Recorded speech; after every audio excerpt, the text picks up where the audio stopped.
Kamusta po kayo? Bago po ang lahat, first things first.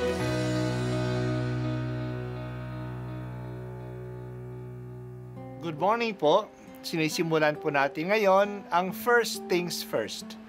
At dito po, tinatalakay natin sa unang bahagi ng umaga natin ay ang first readings na binabasa po sa banal na misa. Ito pong tinatalakay natin kasi madalas po kasi marami na tayong alam tungkol sa gospel readings. Pero konti po ang nagsasalita sa first readings. Pero ang first readings, bahagi din po yan ng Biblia, ng banal na kasulatan. Kaya susubaybayan po natin ang mga first readings, basahin po natin at kuminsan kailangan ng basahin ng 2 o 3 beses bago maintindihan kasi hindi po tayo familiar sa mga istorya at sa mga kaisipan na tinatalakay dito. Ang pagbasa mula sa aklat ng Henesis. Noong mga araw na iyon, nagpatira pa si Abram. Sinabi pa sa kanya ng Diyos, "Ito ang ating tipan. Ikaw ay magiging ama ng maraming bansa." Hindi na Abram ang itatawag sa iyo, kundi Abraham, sapagkat ginagawa kitang ama ng maraming bansa. Pararamihin ko ang iyong mga inapo at magtatatag sila ng mga bansa at may magiging hari sa kanila. Tutuparin ko ang aking pangako sa iyo at sa iyong lahi, at ako'y magiging Diyos ninyo habang panahon. Ibibigay ko sa inyo ang lupaing ito na inyong titirahan ngayon. Magiging inyo na ang buong lupain ng Kanaan habang panahon, at ako ang magiging Diyos ninyo. Kayo naman ay dapat maging tapat sa ating tipan, ikaw at ang iyong lahi, sabi pa ng Diyos kay Abraham. Ang salita ng Diyos. Salamat sa Diyos.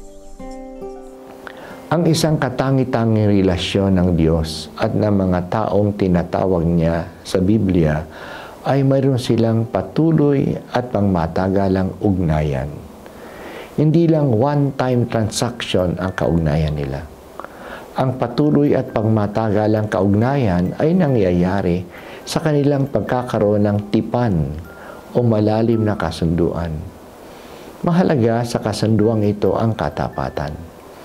Dahil sa pangmatagalan na kaugnayan, kailangan ng katapatan upang ito ay matupad. Ngayon, napakinggan natin ang pagtitipan ng Diyos kay Abraham. Pinalitan ng Diyos ang pangalan ni Abram. Abraham na siya at hindi na Abram. Ang pagpapalit ng pangalan ay nangangahulugan ng pagpapalit ng relationship. Si Abraham ay kinikilala na ama ng mga bansa. Magiging ama siya ng maraming bansa kasi galing sa kanya magkakaroon ng maraming lahi. Bibigyan siya ng Diyos ng malaking lahi at ang mga tao naman na manggagaling sa kanya ay kikilalanin siya bilang kanilang Diyos. Wala na silang kikilanlin pa na Diyos kundi si Yahweh lamang. Bibigyan din sila ng lupain kung saan sila titira. Ito ay ang lupain ng Kanaan.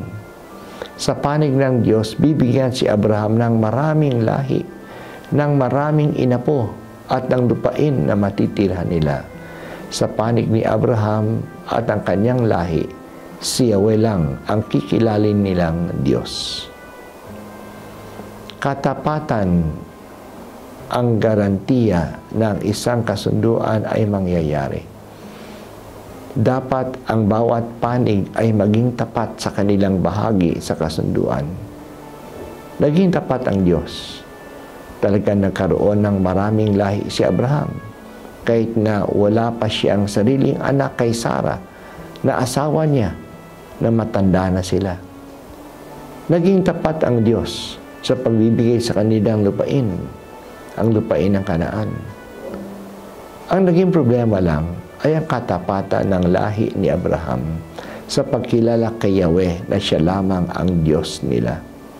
Sa takbo ng kanilang kasaysayan, nakikita natin na sumamba sila sa mga Diyos-Diyosan ng ibang mga bansa. ang mga Israelita ang hindi naging tapat. Dahil dito, kumonti sila, natalo sila ng ibang mga karatig bansa at nawala sa kanila ang lupain. Salamat o Panginoon sa kaugnayan mo sa amin sa pagitan ng pagtitipan. Tulungan po ninyo kaming maging tapat sa aming gampanin sa kasunduang ito. Ikaw lamang o Panginoon ang aming Diyos. Sa iyo lamang kami aasa.